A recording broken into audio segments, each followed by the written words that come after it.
नमस्कार, मैं हूं संजय शर्मा। आप देख रहे हैं 4 पीएम न्यूज नेटवर्क। आपको वो तस्वीर याद होगी जब विश्वगुरु महामानव जी एक हेलमेट लेकर जहाज से उतरे थे। तेजस तेजस तेजस नाम पूरा गूंज गया था। कहा गया था भारत में निर्मित पहला जहाज। बड़े शान से गोदी मीडिया ने घंटों घंटे शो कराए थे, पिक्चर बन गई थी। वही तेजस दुबई में क्रैश हो गया। विनम्र श्रद्धांजलि मेरे को विंग बहादुर विंग कमांडर के लिए।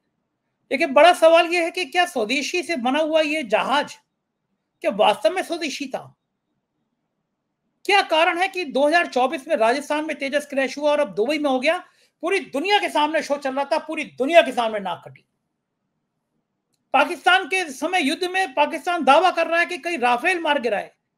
राफेल में अनिल अंबानी या जैसी दिवाली कंपनियां को डाला गया जो दिवालिया हो चुकी थी। उस सौदे में दलाली की बात बहुत चर्चा में आई। और जब भारत पाकिस्तान से युद्ध हुआ, पता चला राफेल ने पूरी तकनीकी हमें नहीं दी। तो फिर अनिल अंबानी क्या मूंगफली बेचने गए थे? आज तक देश को नहीं पता। तेजस ही क्रैश नहीं हुआ, भारत की साख भी क्रैश। वो हेलमेट पहने हुआ फोटो प्रधानमंत्री जी का ऑपरेशन सिंदूर हुआ तो गली गली मोहल्ले मोहल्ले पेट्रोल पंपों में हर जगह दिखाई दे रहा था। अब गोदी मीडिया तेजस क्रैश होने पे प्रधानमंत्री का वो फोटो नहीं लगा रही। तो बिहार में नीतीश को तो पैदल कर दिया गया, गृह मंत्रालय छीन लिया गया। मतलब अब दिल्ली में बैठ के अमित शाह बिहार चलाएंगे। अभय दुबे जी से मैंने तमाम मुद्दों पर बातचीत की है, बहुत रोचक बातचीत है। पूरी बातचीत आप सुनेंगे, अच्छा लगेगा। चैनल को सब्सक्राइब करिए, ज्वाइन करिए। चलते हैं अभय दुबे के पास। 4 पीएम न्यूज नेटवर्क में स्वागत है आपका बहुत बहुत अभय दुबे जी। मुझे बहुत दुख का दिन लग रहा है आज। भारत की वायुसेना पर, भारत की सर्विसेज पर, भारत की तकनीकी पर एक बार फिर सवाल खड़े हो गए हैं और पूरी दुनिया में शर्मसार करने वाली स्थिति आई है। दुबई के एयर शो में तेजस विमान, जैसे मोदी जी कहते हैं, पूरी तरह से घरेलू बना हुआ भारत का निर्मित तेजस, वो क्रैश हो गया और बहुत दुखद तरीके से पायलट की मौत हो गई। मेरी पूरी तरह से संवेदना, पूरी तरह से श्रद्धांजलि उस पायलट के प्रति और परिवार के प्रति। बहुत दुखद हादसा हुआ, लेकिन बड़ा सवाल भी खड़े हो गए। 2024 में भी राजस्थान में तेजस क्रैश हो गया था और ये दूसरी घटना दुबई में हुई जहां पूरी दुनिया के लोग मौजूद थे, एयर शो चल रहा था। इस विमान के गिरने की पूरी गूंज पूरी दुनिया में सुनाई पड़ रही है। सवाल यह है कि क्या हम लोग एक अपनी तकनीक से एक ऐसा जहाज नहीं बना सकते जो 5 साल में एक बार भी क्रैश ना हो? 2024 में क्रैश हो गया, दुबई में क्रैश हो गया। राफेल के सौदे जब से हुए उस दिन से विवाद। राफेल के सौदे में प्रधानमंत्री जी ने उस शख्स को डाला, अनिल अंबानी को डाला जो दिवालिया घोषित हो चुका था। बाद में पाकिस्तान के युद्ध के समय में पता चला कि राफेल की जो तकनीकी थी पूरी तरह से फ्रांस ने हमको दी नहीं थी। राफेल का विवाद खत्म नहीं हुआ कि तेजस के गिरने की खबर ने भारत को फिर शर्मिंदा कर दिया।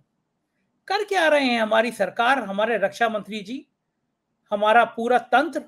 क्या जहाज में तेजस में कमी थी? गिरा कैसे, क्रैश कैसे हुआ? और इसके गिरने के बाद भारत की साख पे क्या वाकई में सवाल खड़े हुए या नहीं हुए? आपका क्या मानना है जी? देखिए, मसला बहुत थोड़ा-सा जटिल है और मैं स्पेशली ये बोलना चाहता हूँ और मेरे पास कहने के लिए काफ़ी कुछ है, क्योंकि जब मैंने दिल्ली में आके पत्रकारिता की शुरुआत की थी, मैं बता रहा हूँ, ये 1982, 83, 84 का जो अवधि थी, उस वक़्त से मैं इस सवाल के ऊपर तथ्य जमा कर रहा हूँ। रिपोर्टिंग मैंने कई बार की है कि भारत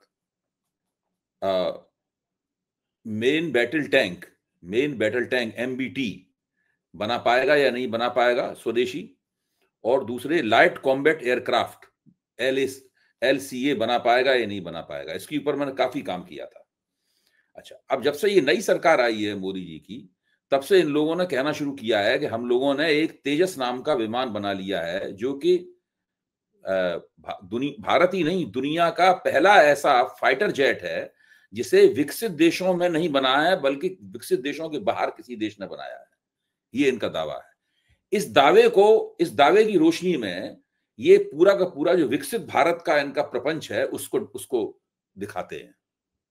अच्छा, अब है क्या कि तेजस के गिरने से जो नुकसान हुआ है वो तो अलग है। पहली बात तो मैं भी आपके साथ इस दुख में शरीक हूं कि उसमें वायुसेना के एक पायलट की जान चली गई। दूसरे, मैं इस दुख में भी शरीक हूं कि वायुसेना की प्रतिष्ठा को भी इससे धक्का लगा है। भारत का जो रक्षा उत्पादन का पूरा उद्योग है, उस उद्योग की प्रतिष्ठा को इससे धक्का लगा है। लेकिन आप सोचिए, जिस विमान को ये पूर्ण स्वदेशी कहते हैं, वो उसकी पूर्ण स्वदेशी होने की असलियत क्या है?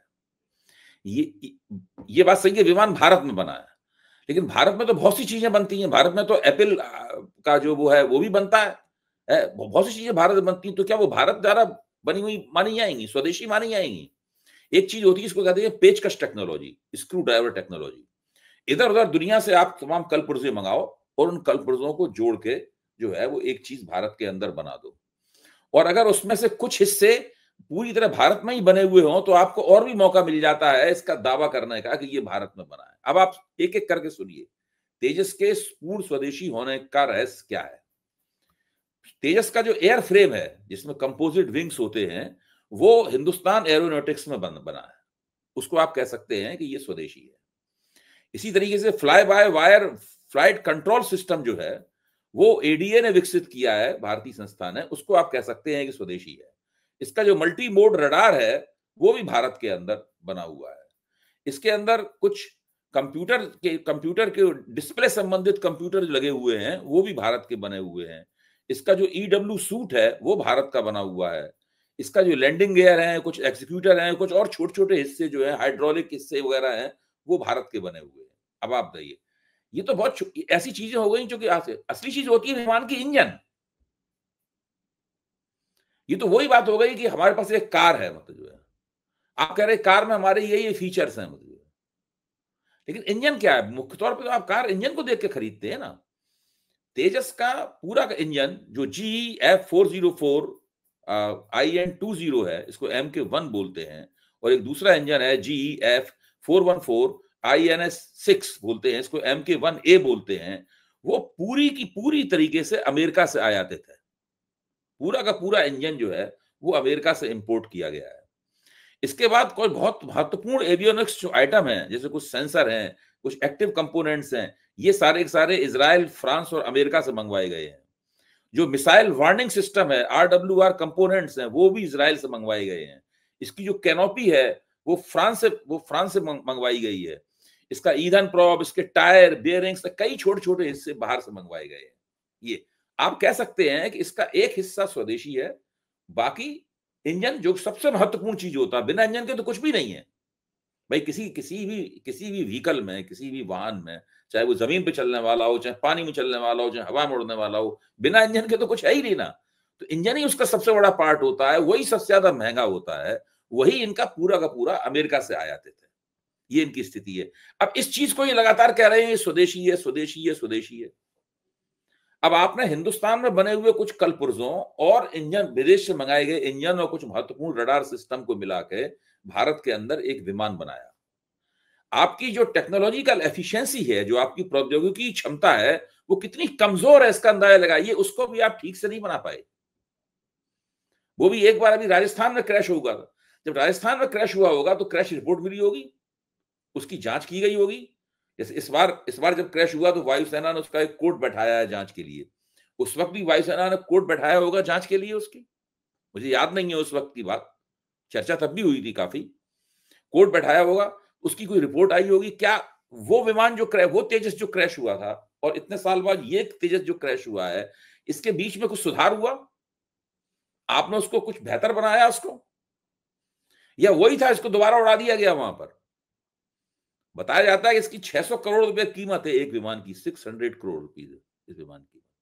आप सोचिए कि जिस एयर शो में ये लोग गए थे, जहां दुनिया की सारी बड़ी कंपनियां आई हुई थी, अपना अपना एयर शो कर रही थी, क्या उन लोगों को पता नहीं होगा कि इस तेजस का रहस्य क्या है? क्या वो लोग भारतीय जनता पार्टी के कार्यकर्ताओं की तरह हैं क्या, जिनका काम केवल ये प्रचार करते रहना है कि ये पूर्ण स्वदेशी विमान है?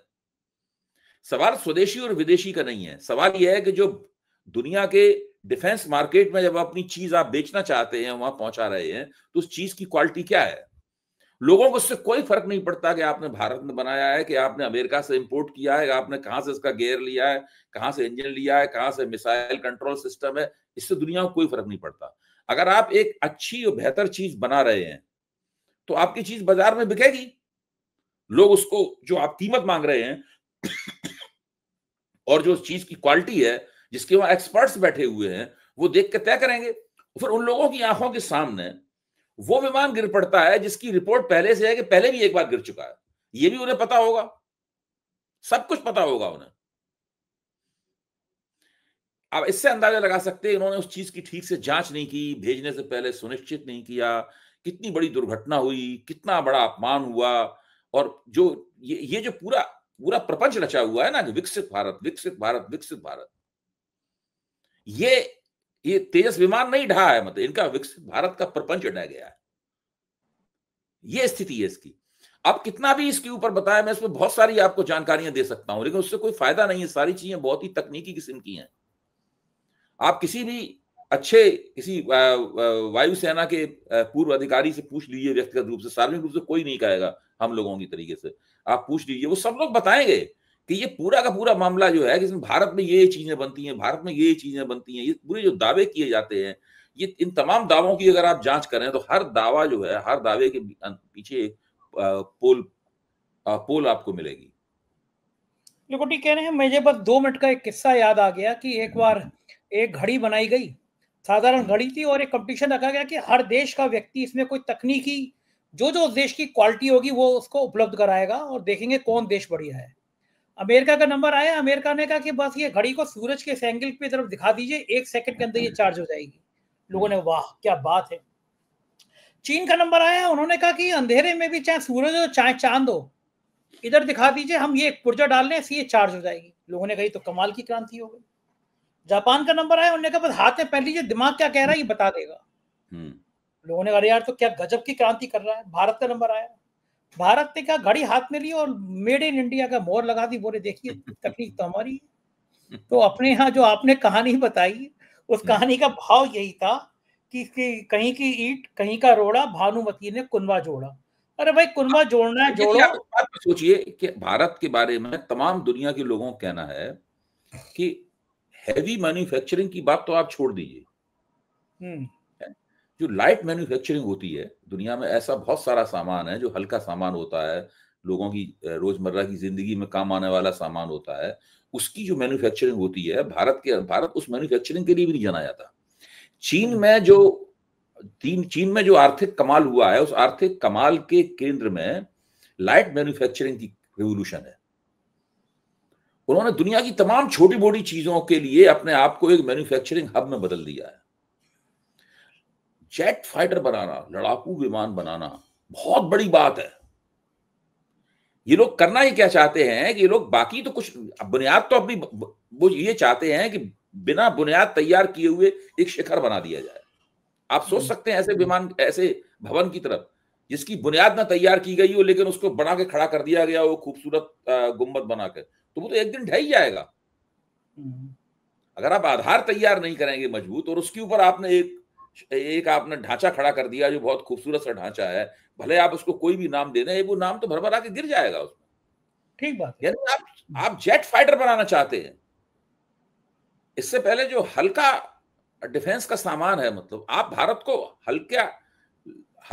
हल्के डिफेंस के सामान के मैन्युफैक्चरिंग का हब बना देते, वो एक बड़ी जबरदस्त क्रांति आप कर देते उसमें। उसके अंदर सारी दुनिया भारतीय सामान खरीदती और अपनी फौजों में इस्तेमाल करती। आप सोचिए क्या अच्छा होता, क्या जलवा होता। भारत में राइफलें बनती हैं, भारत की सेना भारत की बनाई हुई राइफलें इस्तेमाल करती है, इसमें कोई शक नहीं। अभी से नहीं, बहुत मुद्दतों से भारत में राइफलें बनती हैं। लेकिन क्या भारत की बनाई हुई राइफलें दूसरे देश इस्तेमाल करते हैं? क्या भारत के बनाए हुए तोप के गोले दूसरे देश इस्तेमाल करते हैं? मतलब बहुत सारी ऐसी बातें हैं जिनके बारे में सोचना चाहिए। अब इन्होंने राफेल का सौदा किया था। राफेल का सौदा करने के बाद में इन्हें पता चला कि राफेल ने बहुत सारे चीजें जो हैं उनका रहस्य इनको नहीं बताया है। इसी तरह अमेरिका इन्हें अपना जो विमान देना चाहता है, जो बहुत ही महंगा विमान है, अमेरिका कहता है कि हम आपको ये सब उसकी बाकी चीजें नहीं देंगे आप। और इनके पास इतनी ताकत है नहीं कि अमेरिका के ऊपर दबाव डाल के ले लें, फ्रांस के ऊपर दबाव डाल के ले लें। फ्रांस के साथ तो इनका बहुत राफेल के सवाल में बहुत झगड़ा हुआ है। यहाँ जो यहाँ पे जो राफेल गिरे हैं या गिरा है, मैं नहीं जानता हूँ एक गिरा है कि 2 गिरे हैं, मैं मान लेता हूँ कि एक विमान गिरा है, वो तो हमारे सीडीएस ने भी माना है उसमें है, तो ऑपरेशन सिंदूर के दौरान। तो उसके बारे में जो राफेल बनाने वाली कंपनी है 10, उससे भारतीय वायुसेना का बहुत झगड़ा चल रहा है। 10 कहना है कि भाई हम जांच करेंगे, अपने आदमी भेजेंगे, हम जो पता अपना जांचकर्ता भेजेंगे जो पता लगाएंगे कि आपके जो पायलट हैं वो पूरी तरह दक्ष थे कि नहीं इस विमान को चलाने में। हम जांच करेंगे कि आपने उसका मेंटेनेंस ठीक किया था, रखरखाव ठीक किया था कि नहीं किया था। तो जैसे ही राफेल 10 ने ये घोषणा की, वैसे ही वायुसेना ने उनसे मना कर दिया कि नहीं, आपकी हम किसी भी टीम को नहीं आने देंगे यहाँ पर। अगर इनके काम में कोई गड़बड़ी नहीं थी, उनकी टीम के आने की क्या इनको दिक्कत थी? तो बहुत सारा मामला ऐसा है जिसमें हमेशा इनके कामों पे संदेह होता है। ये लोग अपनी कमियां छुपाते हैं, जो खूबी नहीं होती है उसको खूबी बना के पेश करते हैं, फिर उसकी पोल खुल जाती है। पिक्चर भी आ गई थी तेजस की, तस्वीर भी याद होगी, हमारे विश्व गुरु माननीय महामहिम, हमारे सब कुछ मोदी जी हेलमेट लेकर तेजस से उतरते हुए, जब ऑपरेशन सिंदूर हो गया था, पूरे देश के पेट्रोल पंपों पर, चौराहे पर वो प्रधानमंत्री जी की फोटो, वो जो यूनिफॉर्म थी कि तेजस से में बैठने वाले जेट किसी फाइटर प्लेन की वजह से पायलट उतरता है, मोदी जी उस यूनिफॉर्म में थे, हेलमेट हाथ में था। वो तस्वीरें गोदी मीडिया आज क्यों नहीं दिखा रहा तेजस वाली? उस पर चर्चा क्यों नहीं हो रही कि महामानव जी ने आप उसे गोदी मीडिया कह रहे हैं? अगर वहां पे तेजस का ठीक से प्रदर्शन हो जाता और उसमें 4, 5, 6 या 1 दर्जन तेजस का ऑर्डर मिल जाता है इनको ना, अगर आप सोचिए क्या होता, अगर इनको 1 दर्जन तेजस का ऑर्डर मिल जाता तो कल के अखबार भरे होते इस पे कि भारत ने वहां पे बहुत बड़ा सिक्सर मारा है, और ये खुशी की बात भी होती, मैं तो ये कह रहा हूं। हाँ, अच्छी बात थी, गर्व की बात होती है, मुझे इसमें कोई शक नहीं। अगर भारत डिफेंस इक्विपमेंट्स बनाने का बहुत बड़ा ठिकाना बनता है, भारत की फैक्ट्रियों में एक बहुत गर्व की बात होगी अगर भारत की फैक्ट्रियों में फाइटर जेट बनने लगे। देखिए, जो विकसित देश हैं, अमेरिका है, फ्रांस है, ब्रिटेन है, चीन है, ये सब लोग जो देश हैं, इन देशों को छोड़कर, जर्मनी है, इन देशों को छोड़कर कहीं भी फाइटर जेट नहीं बनते हैं। फाइटर जेट बमुश्किल तमाम आधा दर्जन देशों में बनते हैं, देश वहीं से सारी दुनिया में बेचे जाते हैं। अगर भारत फाइटर जेट बनाने लगे ना, तो बहुत बड़ी क्रांति होगी, बहुत बड़ा परिवर्तन होगा। लेकिन अब ये अगर इस बात को सच्चाई के साथ करें, मेहनत के साथ करें, पहले एक आधार बनाएं, उसके बाद करें। ये मोदी जी किसी चीज का आधार तो बनाना नहीं चाहते। भारत की ट्रेनें ठीक हो और बुलेट ट्रेन चल जाए, ये भी वही है बिल्कुल बात कि भारत में जिन ट्रेनों में हम और आप चलते हैं, वो ट्रेनें बढ़िया हो या ना हो, इससे कोई फर्क नहीं पड़ता, बुलेट ट्रेन चल जाए। अभी भी इनकी तस्वीर आई थी कि बुलेट ट्रेन चलाने वाले इंजीनियरों के सामने मोदी जी बैठे हुए हैं, वही लगा के हैट लगा के बैठे हुए उनके साथ बातें कर रहे हैं। 11-11.5 साल हो गए सत्ता में, 11.5 साल से बुलेट ट्रेन बन रही है हिंदुस्तान में, बना नहीं पा रहे हैं, तब भी बुलेट ट्रेन का मामला चल रहा है। कोई मोदी जी की सबसे बड़ी सफलता जानते क्या आपकी? उनकी सफलता ये है कि उनसे जवाब तलबी नहीं हो पाती। हाँ, असली बात यही है। मैं बता रहा हूं, मोदी जी की एकमात्र सफलता है, इसमें 100% उन्होंने सुनिश्चित किया है कि उनसे कोई जवाब तलबी ना हो पाए, होती भी नहीं है। और अगर थोड़ी बड़ी कमजोर सी आवाज हम लोगों की है जवाब तलबी करने वालों की, तो हम लोगों की आवाज को नजरअंदाज कर देते हैं। कोई फर्क ही नहीं है। आप सोचिए, पूरे देश का मीडिया एक साथ उनसे जवाब तलबी करे किसी सवाल के ऊपर, तो इन लोगों की क्या हालत होगी? ठीक बात है, हम जैसे लोग करते हैं तो परेशान और करते हैं, कभी ये जांच, कभी वो जांच, कभी चैनल ही बंद। आज 4 PM मिडिल ईस्ट की टीम थी दुबई में आज, बता रहे थे बहुत सारे भारतीय थे, बहुत उनको निराशा हुई। हमारी टीम 4 PM मिडिल ईस्ट चूंकि बहुत अच्छा चल रहा है वहां पे, तो वहां पे बहुत लोग दुखी थे इस घटना के बाद। खैर, मतलब क्या किया जाए, विंग कमांडर। मैं साफ कर देना चाहता हूँ, मैं ऐसा नहीं है कि मैं कोई बहुत प्रसन्नता पूर्वक ये सब आलोचना कर रहा हूँ। तो लगता ही है अपने देश की साख खराब हो। मैं अगर मोदी जी कहते नहीं आप इसको स्वदेशी मान लीजिए, मैं मानने को तैयार हूं। मैंने मान लिया, चलिए स्वदेशी था। मोदी जी कह रहे हैं इसको पूर्ण स्वदेशी मानो, मैं पूर्ण स्वदेशी मानने को भी तैयार हूं। आप भी मान जाएंगे तो हमें कोई दिक्कत नहीं है। प्रश्न ये है कि ये जो चीज पूर्ण स्वदेशी कहकर हमें थमाई गई, जिसका पूर्ण स्वदेशी कहकर प्रचार किया गया, वो बार बार नाकाम हो रही है, और आप अपनी बेइज्जती करा रहे हैं, पूरे देश की बेइज्जती करा रहे हैं। सही बात है, कोई सवाल कोई जवाब नहीं है, बिल्कुल ठीक बात है, एकदम सहमत हूं। थोड़ी सी बात राजनीति के कर ली जाए। नीतीश बाबू पैदल हो गए, मुख्यमंत्री हैं। गृह विभाग सम्राट चौधरी, एक इतना विवादित नेता जिसकी डिग्री पे विवाद, जिसके संपत्ति पे विवाद, उसको गृह विभाग यानी पुलिस को जिसको गिरफ्तार करना चाहिए फर्जीवाड़े में, अब उसको पुलिस सैल्यूट करेगी।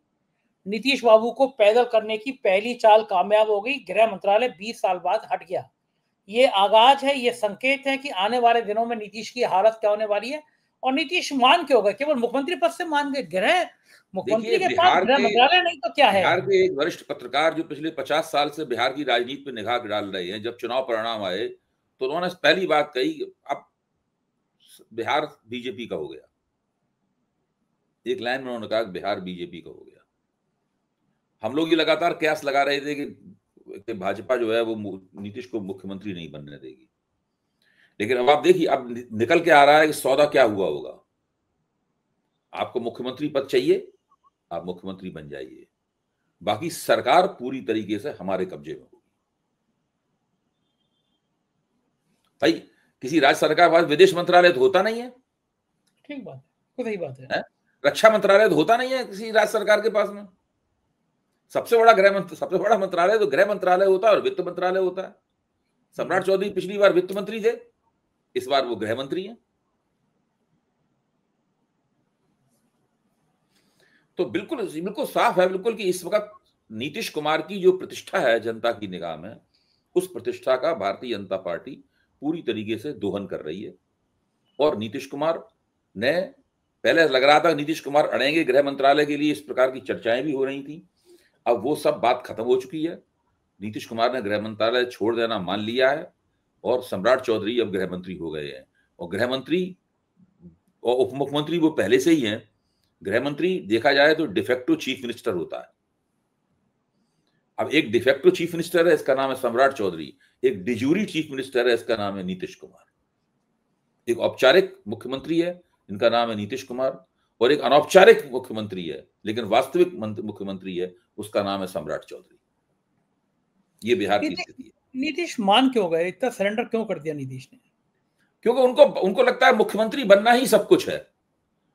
भाई नीतीश कुमार के लिए मुख्यमंत्री बनना ही सब कुछ है। ये तो उनकी बहुत पुरानी समस्या है उनकी। लेकिन राजनीतिक रूप से तो ये नीतीश कुमार चाहते, संजय जी चाहते तो इस बार अड़ सकते थे। देखिए उनकी प्रतिष्ठा जो है, उस प्रतिष्ठा की दम पर, उस प्रतिष्ठा से एनडीए को बहुत फायदा हुआ। एनडीए में एकमात्र नेता था जिसकी जनता के बीच में कोई साख थी, कोई प्रतिष्ठा थी, जिसके नाम पे लोग वोट देना चाहते थे, वो मिले भी इनके नाम पे वोट। ठीक बात। लेकिन देखिए अंततः ये हाल हुआ। बीजेपी ने अपने मन की सरकार बनाई है। और जो सबसे ज्यादा दागी किस्म के जो मंत्री थे, आप सोचिए, दिलीप जायसवाल, हत्या का आरोप है। स्वयं अपने ही भाषा, उनकी अपनी भाषा में कहें तो वो गालियों की डिक्शनरी बना सकते हैं। सम्राट चौधरी, जिनकी डिग्रियों की अगर चर्चा हम लोग करने बैठ जाएं तो 2-3 कार्यक्रम लगातार धारावाहिक रूप से करने पड़ेंगे, तब डिग्रियों की चर्चा उनकी पूरी हो पाएगी। जो खुद ही अपने मुंह से कह चुके हैं कि वो इतना गाली दिया कि सारे गाली देने वाले के रूप में बिहार में उनका नाम मशहूर हो गया। ऐसे तो लोग हैं ये। सही बात है, बिल्कुल ठीक बात है। और वो जो है, कोई फर्क नहीं है किसी को कि कोई दागी है, किसी पे डिग्री का विवाद है, किसी पे संपत्ति विवाद है, लेकिन नवरत्न है, सब राजा के दरबार में सजे हुए हैं। राजनीति इसी का नाम है। बहुत बहुत शुक्रिया अभय जी, आपने मुझे इतना समय दिया बातचीत की। Thank you. ये था अभय दुबे जी। पूरी बातचीत आपने सुनी, कैसी लगी बातचीत बताइएगा जरूर। शुक्रिया, थैंक यू।